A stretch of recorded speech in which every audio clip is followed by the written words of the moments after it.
Good morning. Good morning, friends. Welcome to our spiritual home, the Unitarian Universalist Church of Tarpon Springs. My name is Mark Hopkins, and I'm the worship associate today. For those of you with visual impairment, I'm a mid-70s white male with graying beard and hair. As we live and care for the lands and waters that are traditional and ancestral homelands of the Seminole, Tocobaga, Miccosukee, and Muskego peoples, let us renew our commitment to protect and preserve this place for today and tomorrow. It connects us to a long story of stewardship, and our actions may honor the ongoing relationship and help nurture these lands and waters for generations to come.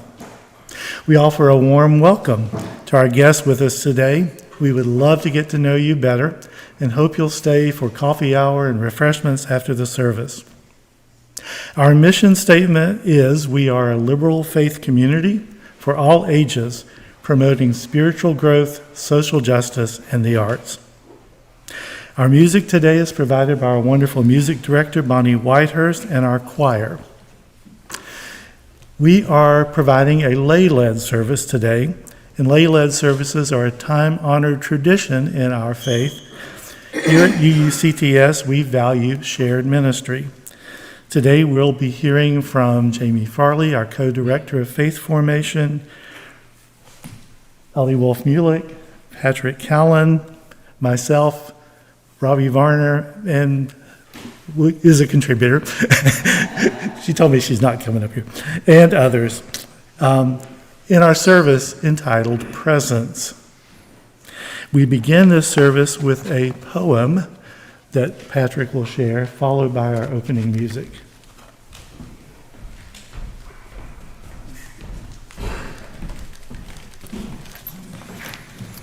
Good morning. For Presence by John O'Donohue. Awaken to the mystery of being here and enter the quiet, immensity of your own presence. Have joy and peace in the temple of your senses. Receive encouragement when new frontiers beckon. Respond to the call of your gift and the courage to follow its path. Let the flame of anger free you of all falsity. May warmth of heart keep your presence aflame. May anxiety never linger about you. May your outer dignity mirror an inner dignity of soul. Take time to celebrate the quiet miracles that seek no attention. Be consoled in the secret symmetry of your soul.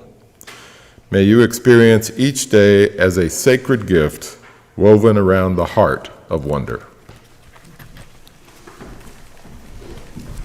And our first hymn is number 389, Gathered Here. And Gathered Here is a round, and we will sing it all together one time. First, I'll play it through so you can hear the melody. Then we'll sing it all together one time.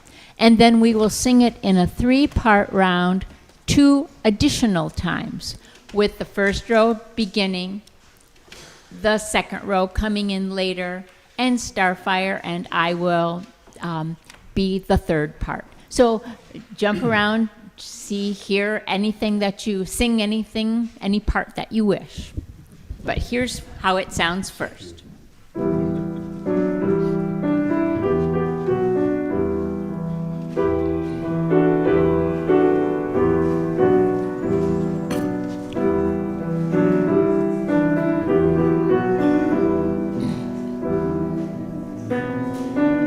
All together. Gather here in the mystery of the hour. Gather here in one strong body. Gather here in the struggle and the power. Spirit, draw near. 2 times in a round. Gather here in the mystery of the hour. Gather here in the one strong body. Gather here in the struggle and the power. Gather here in the struggle and the body. Gather here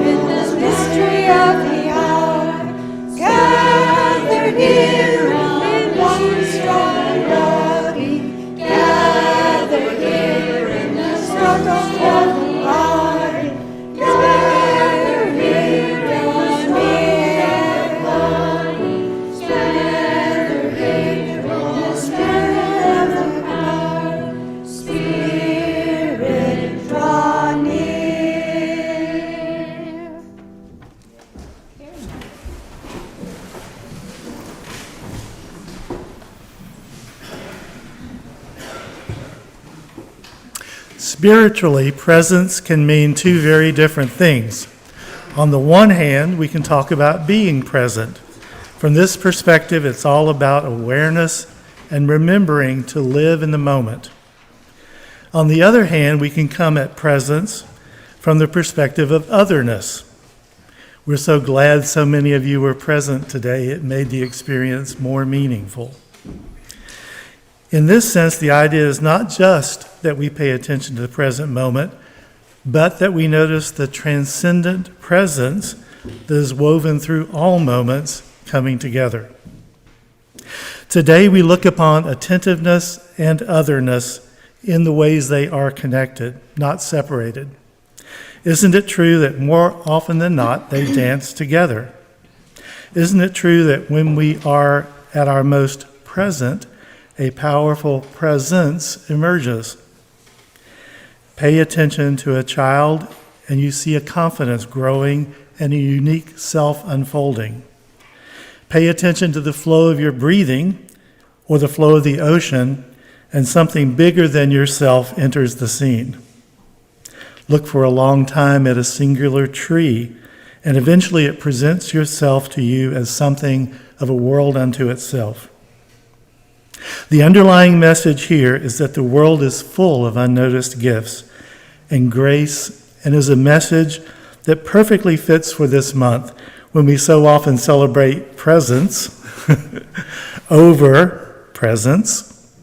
In the face of commercials and billboards and ads telling us that our lives will finally be complete if we just stuff them with a few more shiny objects or plastic gadgets or subscriptions, along come spiritual traditions, and they remind us that our lives are already complete. Their message, the greatest gift of the holidays, is noticing the many gifts that have been sitting there all along. So how will you engage this dance?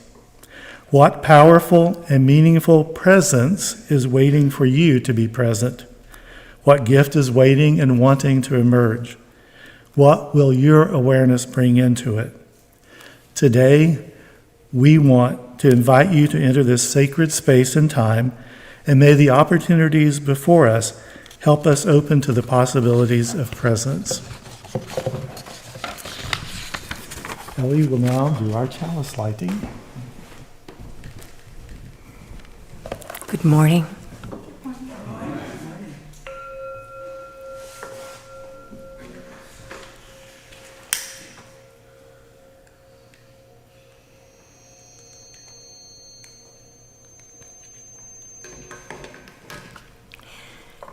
Our prayer is called Before a Circle by Samantha Lynn Wilson. I give thanks for all it takes to be a healing presence, and also how simple it is. I confess that what I want is to be seen as especially good, especially right, especially useful. And I confess that I'm still learning the artful skill. I confess that sometimes I try too hard, I lean in too far, or I refuse to move. And despite all my doubts, there are these ones beside me.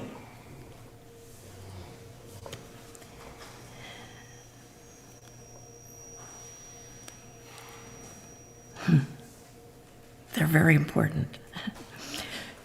So you, web of life that connects each of us all, you who are part of, never fall out of, and are all responsible for, you who energizes all matter as matter, heart of the sacred experience. You who loves us all as you. Today I ask for the resources to be present to myself, the resources to be present to others, the resources to lean forward towards what is hurting, the intuition of my body, the trust and shared leadership of all these friends, the insight of our collective wisdom, the embodiment of all my skin and bones and blood, the ocean of my being, to wave and crest and fall on the rocks of every holy moment. And now we'll read our covenant. We strive to look for and encourage the best in each other. And as we move toward our peace and love for both ourselves and the world, and when we fall short, we will seek understanding, reconciliation, and return to covenant. And let us now sing Spirit of Life in your gray hymnal, number 123. 123 in the gray hymnal.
Thank you, Diana. And now, Jamie Farley, who is our co-director of Youth Faith Formation, has a little something different today, right? Yeah. All right. Good morning, everyone. Good morning. And I hope everyone had a wonderful holiday, whether you celebrate Christmas or any other holiday. I hope it was great for you and your family and your loved ones.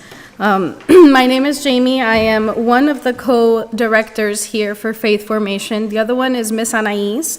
You might see her sometimes in here, you might not. She usually stays back there because she brings her daughter, and her daughter loves to be loud, just like my daughter. So they're both back there, but usually we have kids. But I wanted to start off first by saying that I heard us talking this morning about unnoticed gifts. So I've been thinking a lot about how most of the time when you introduce yourselves, you share your name or what you look like. But there are so many other gifts that you bring that don't always get noticed. So some of the things that I personally have learned from some of you are your lived experiences and your real life lessons. You carry wisdom that comes from hard times and growth, and knowledge that has been passed down through generations. You show so much patience and understanding, and your guidance is rooted in love and care. You also bring faith, hope, and perseverance, and a perspective that only comes from having seen a lot in life. And whether you realize it or not, many of you are a real source of advice, comfort, and support for many of us and many others. Just so you know. Thank you, Jen. You're welcome. Thank you. All right, so today we're trying out something a little different. You can participate or you can sit, okay? If you're willing and able and you want to have a little fun, please go ahead and participate. If not, just listen and watch the other crazies, okay? Okay, so when we pause and take a few deep breaths before reacting in just about any situation, things usually go better, right? If you're a parent or a teacher or both, I'm sure you agree. Imagine if we can teach these critical skills of self-regulation to children very early in life. What more valuable skill could we give them? And even as adults, some of us could still use this valuable skill and could still learn this valuable skill. I am one. My son now, he throws his tantrums and I tell him, take a deep breath. He goes, but he's doing it. It's a start and it helps. So our first one is going to be called, actually, let's start off with the breath. It's called bear breath. So I'll read the instructions and then you just follow with us, okay? Pretend you're a bear hibernating for winter. And you can close your eyes if you'd like. It's my favorite thing to do. When bears hibernate, they breathe slowly. In and out through their noses. Take a long breath in your nose and let it all the way out. Take another long breath in through your nose and let it all the way out. Feel how cozy and safe you are in your bear cave. Take one more really long, slow breath in through your nose and let it all the way out.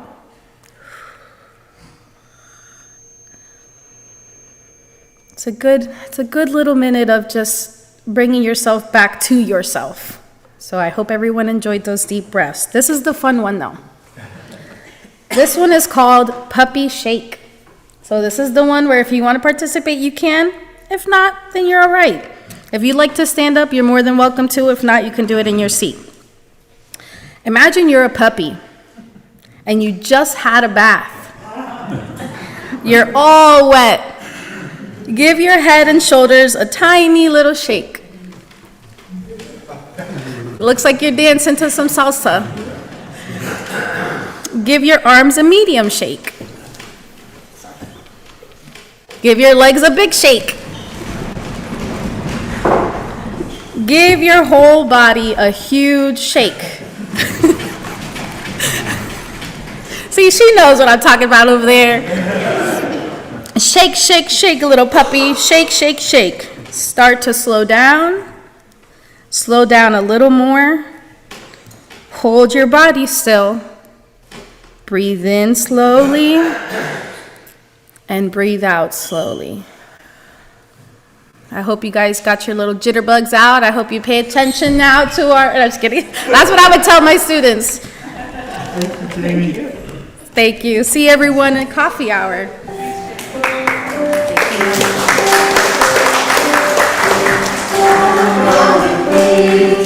Go now in peace.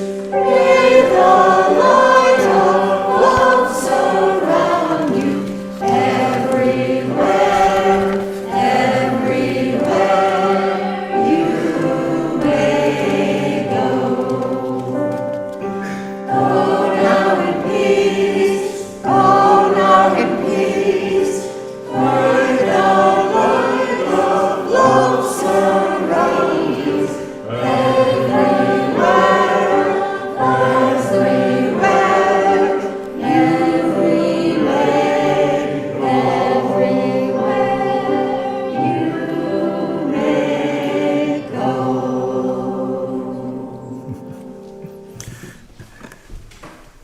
That comes from a deck of flashcards called Breathe Like a Bear, and there's 50 activities.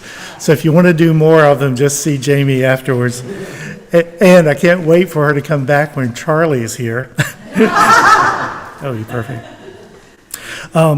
So what I'd also like to take note of is, if you will, grown-up cards that Robbie Varner, hi Robbie, made for us and provided. Robbie's a longtime UUCTS member and a dedicated Buddhist practitioner and a really good friend.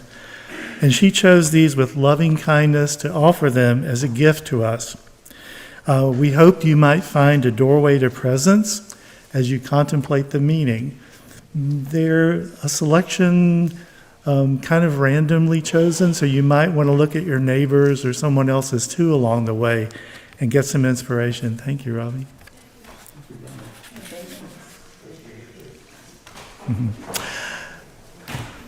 December Special Purpose Collection is an opportunity for us to take the time in our service where the offering for the work and the welfare of the church takes place. The Special Purpose Collection supports the Martin Luther King Jr. Scholarship Foundation. The foundation is dedicated to respecting Martin Luther King's vision of liberty, fairness, and equality for everyone. Both high school and college students apply for the scholarship based on Dr. King's quotes and vision combined with their personal and community experience.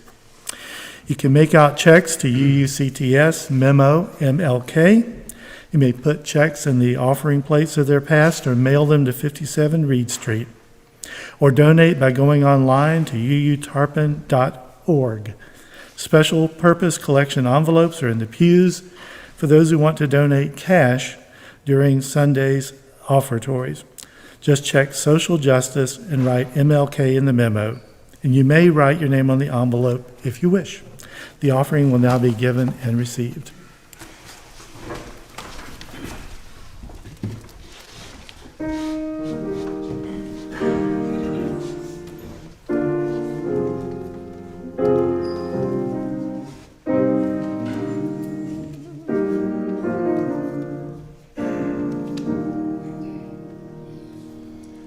Be still and know that I'm with you.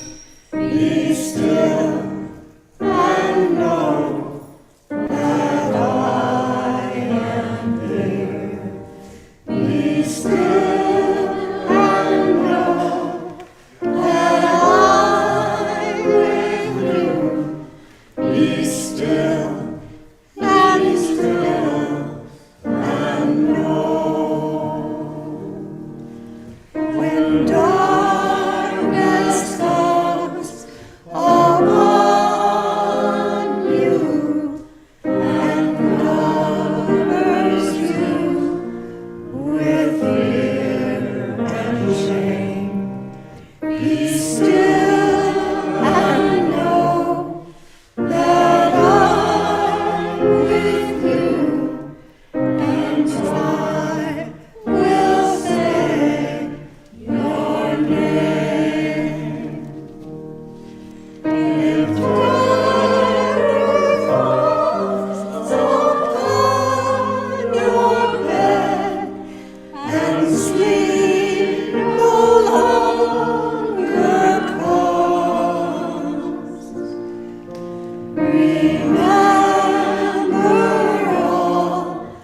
Our reflection today is by May Sarton. It's called Now I Become Myself.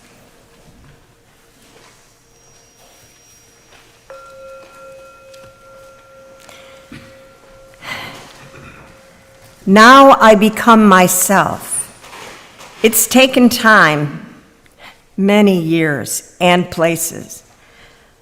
I've been dissolved and shaken, worn other people's faces, run madly as if time were there. Terribly old, crying and warning, hurry, you'll be dead before. What? Before reaching the morning? Or the end of the poem is clear? Or love safe in a walled city? Now I stand still to be here, feel my own weight and density. The black shadow on the paper is my hand. The shadow of a word as though shapes the shaper. Falls heavily on the page. It's heard. It all fuses now, falls into place. From wish to action, word to silence. My work, my love, my time, my face, gather into one intense gesture of a growing plant. As slowly as ripening fruit, fertile, detached, and always spent, falls but does not exhaust the root. So all the poem is, can give, grows in me to become the song, made so and rooted by love. Now there is time, and time is young. Oh, in a single hour I live, all of myself, and do not move. I pursued who madly? Stand still, and stop the sun.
So I've been asked to come and read an essay this morning written by Lorraine Stevens. I'm not quite sure how to pronounce her first name, but there's an accent mark, but I don't interpret it.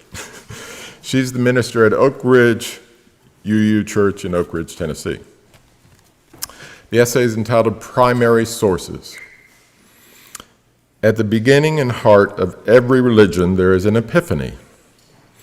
A person, usually while alone in nature, has a flash of insight that changes them and eventually the world around them. Moses and the burning bush, Jesus in the desert, Buddha under the tree, pagans, period. Unitarian Universalists acknowledge this phenomenon. Quote, direct experiences of transcending mystery and wonder are primary sources of Unitarian Universalist inspiration. End quote. These moments of direct experience are our primary sources of wisdom, upon which all other sacred texts and wisdom traditions are built. The beauty is that every single person can and probably does experience these from time to time. They're usually quiet moments of feeling connected to something much bigger than yourself. Holding a newborn, the wonder of new life, and the echo of ancestors. Looking at the stars, feeling small but so alive. Meditating, sitting in the moment and watching your breath transform you. Gardening, watching the birds, swimming in the ocean, cuddling a beloved pet, climbing a mountain, having great sex, hearing the perfect chord in a symphony. A German writer named Malvida von Meisenburg, I hope that was close, wrote, I was alone upon the seashore as all these thoughts flowed over me, liberation and reconciling. I was impelled to kneel down, this time before the illimitable ocean, symbol of the infinite. I felt that I prayed as I had never prayed before, and knew now what prayer really is, to return from the solitude of individuation into the consciousness of unity with all that is, to kneel down as one that passes away, and to rise up as one imperishable. Earth, heaven, and sea resounded as in one vast world-encircling harmony. Whoops, almost. While moments of wonder are easier to recognize in an idyllic natural setting, this isn't a requirement. My first epiphany, which sent me on this spiritual journey to become a minister, was at a gas station staring at a smartphone screen. But that's just it. I felt connected with all that is. Nature is not just forest and seaside, but the entire material universe. A frequent moment of wonder and joy that I encounter is on airplanes, reveling in the natural evolution of humanity's ability to fly. I think of all the people in the rows around me, their struggles and journey, their joys, they're together in a completely unique combination for just a few hours, experiencing a little miracle before parting. Countless spectacular moments are available to us within reach of each of us, but we have to be ready to receive them. In our wisdom story, Moses was astonished by a bush and a flame. He turned away from his flock of sheep, removed his shoes, and let a small, mysterious phenomenon change his life, change the world. We must make space for these moments to occur in our lives, whether that be by spending quality time with our loved ones, going out into the woods, looking up at the sky, singing together, dancing, running, praying, or meditating. Then, when these moments occur, we must really pay attention, pause, listen, receive, feel. The direct experience of transcending mystery and wonder is accessible in any given moment, but only in the present moment, not the past or future in our minds. So we must be present when it crosses our path. The director of religious education at my home congregation in Nashville was wise enough to point out to newcomers that each of our 6 sources has a clause with the word which, and let me spell that to eliminate confusion, W-H-I-C-H. For UUs, we don't just lift up any moment of wonder. Rather, we treasure the, quote, direct experience of that transcending mystery and wonder affirmed in all cultures, which moves us to a renewal of the spirit and an openness to the forces which create and uphold life. To repeat, which moves us to a renewal of the spirit and an openness to the forces which create and uphold life. Christine Walters Paintner, a Benedictine oblate and the online abbess of Abbey of the Arts, writes, quote, "One of the fruits of contemplative practice is the remembrance of our wholeness. We are able to see past the divisions we create with our egos and minds and to rediscover the truth that we are all one creation," end quote.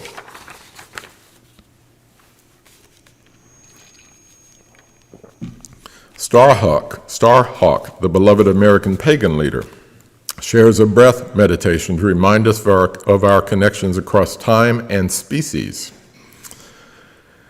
The air is a gift of our early ancestors.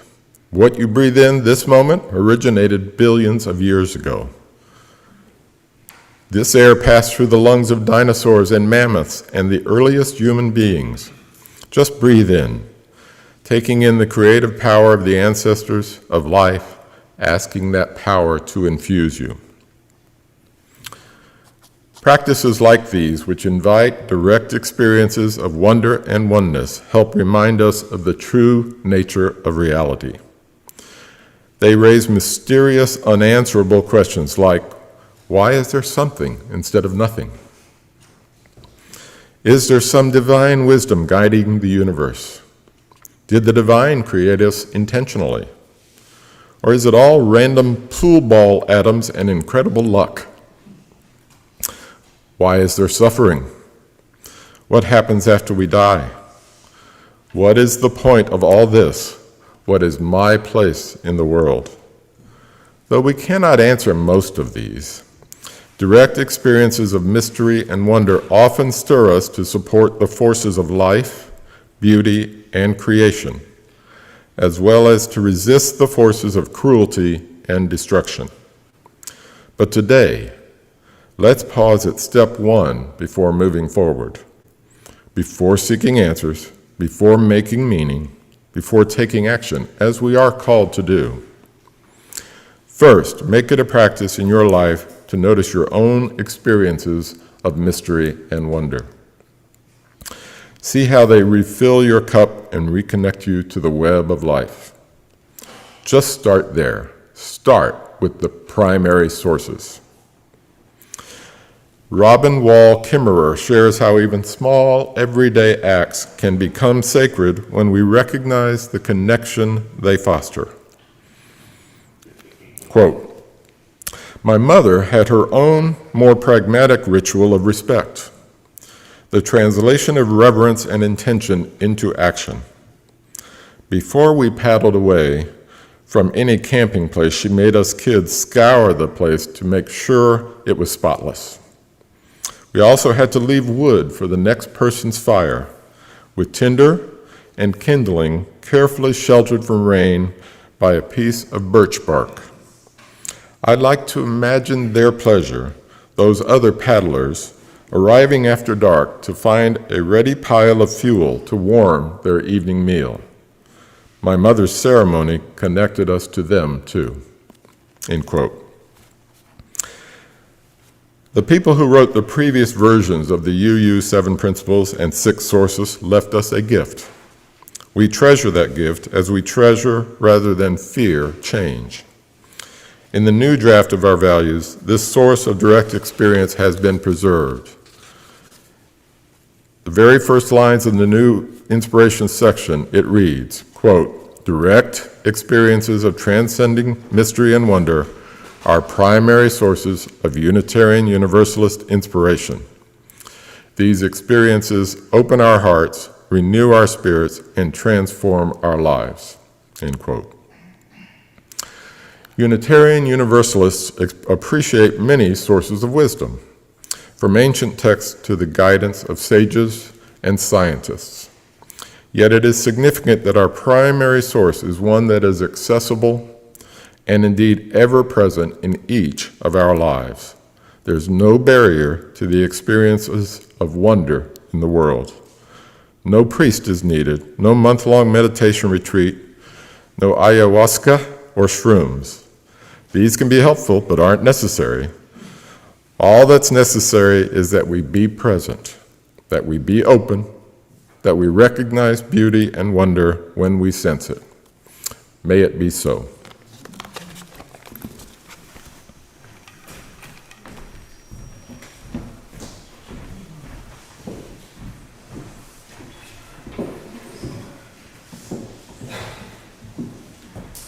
Our final hymn is number 347 in your gray book, 347, Gather the Spirit.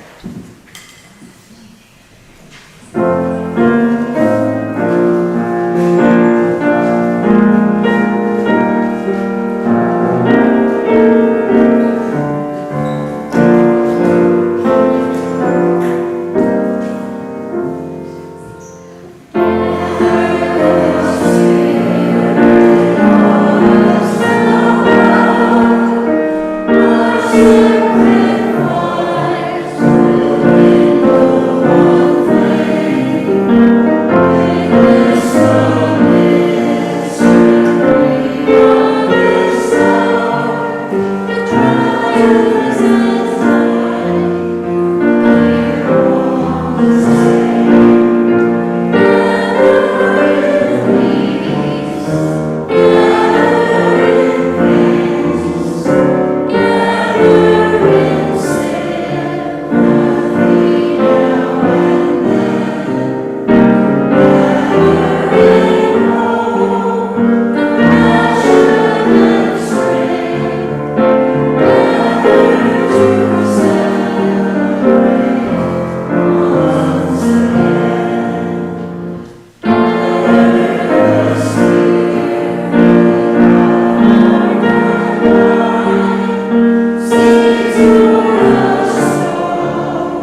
So if you recall, back in the opening words, we talked about presence can be both an individual and a collective experience.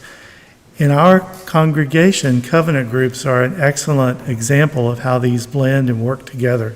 We've asked two of our experienced facilitators, Kathy Hopkins and Greg Rosasco, if you'd share a bit of an overview of covenant groups and perhaps an invitation for the one coming up.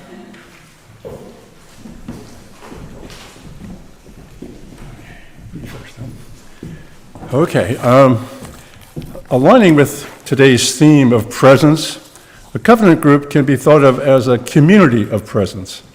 To use a phrase from Unitarian luminary James Luther Adams, a covenant is like a gym, G-Y-M, for the soul. As a participant, you get to exercise what it means to be human. And I say covenant groups are also a gem, G-E-M, for the soul. Quoting Reverend Johanna Fontaine Crawford, your mini community models mutual respect as members practice deep listening to one another. Your spirit becomes stronger as you stretch to accommodate new ideas, as you wrestle with your own conclusions, and as you learn how to compassionately hold the space for another member to process their own experiences. I must say that this, something that we began in 2020 when Reverend Christina first came, Yeah.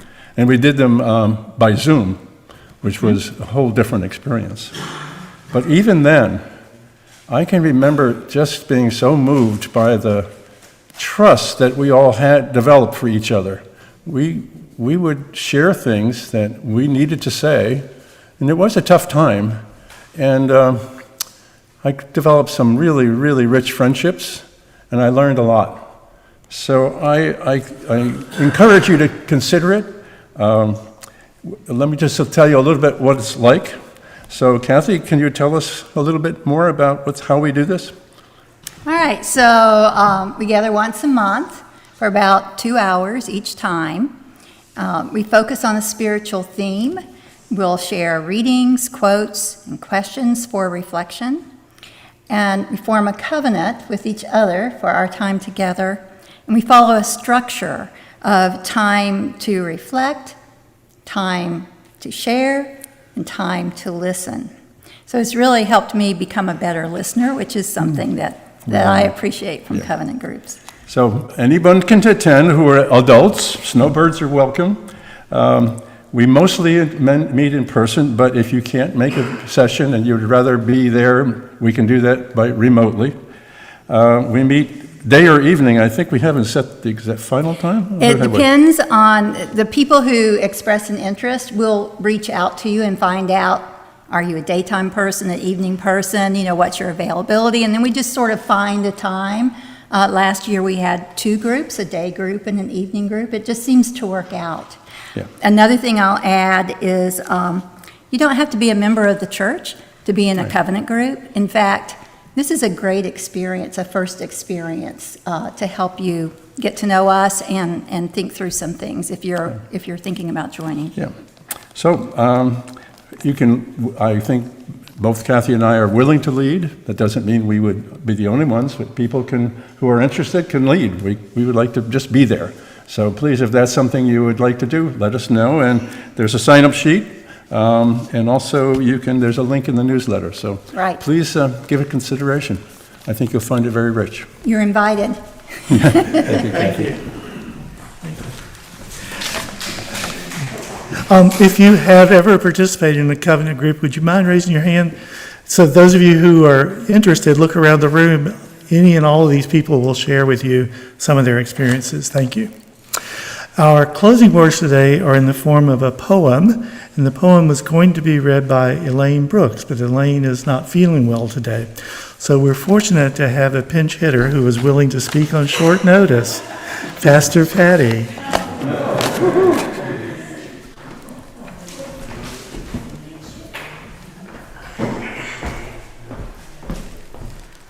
Hi there. What a gift this is to be in this service today. What You Missed That Day That You Were Absent from Fourth Grade is what this is called, by Brad Maudlin, and this poem is one of those read it again right after you read it kind of poems for me. I found it helped zoom out and above a lot of the have-tos and the should-dos in life and focus a little more on what really matters. I have a feeling that it was probably wonderful to be in Mrs. Nelson's fourth grade class. So this is What You Missed That Day You Were Absent from the Fourth Grade. Mrs. Nelson explained how to stand still and listen to the wind, how to find meaning in pumping gas, how peeling potatoes can be a form of prayer. She took questions on how not to feel lost in the dark. After lunch, she distributed worksheets that covered ways to remember your grandfather's voice. Then the class discussed falling asleep without feeling you had forgotten to do something else, something important, and how to believe the house you wake up in is your home. This prompted Mrs. Nelson to draw a chalkboard diagram detailing how to chant the Psalms during cigarette breaks, and how not to squirm for sound when your own thoughts are all that you hear, that you have enough. The English lesson was that I am is a complete sentence. And just before the afternoon bell, she made the math equation look easy, the one that proves that hundreds of questions and feeling cold and all those nights spent looking for whatever it was that you lost, and one person add up to something.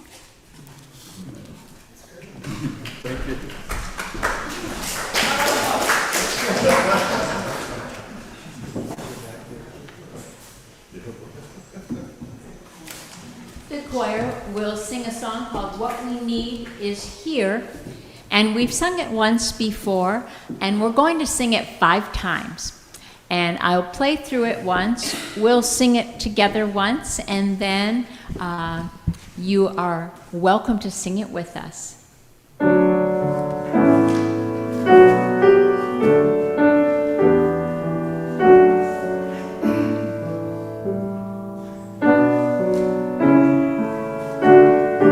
What we need is here. What we need is here. What we need is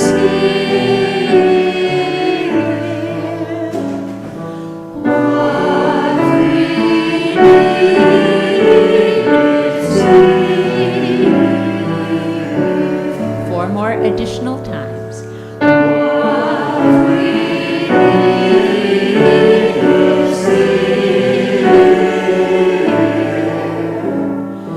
What we need is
We hope you have found meaning in today's service, and we thank you for your presence.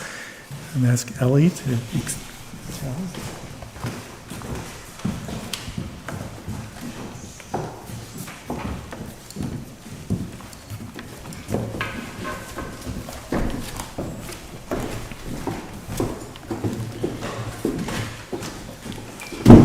Our poem in closing and extinguishing the chalice is The Peace of Wild Things. It's by Wendell Berry. When despair of the world grows in me and I awake in night, at the least sound, in fear of my life and my children's lives may be, I go and lie down where the wood drakes rest his beauty on the water, and the great heron feeds. I come into peace of the wild things who do not tax their lives with forethought of grief. I come into the presence of still water. I feel above me the day-blinded stars, waiting in their light. For a time, I rest in the grace of the world and am free.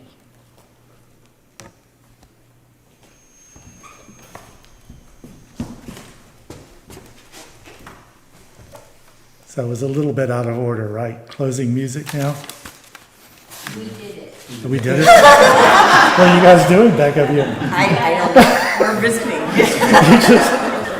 Okay, well, welcome back.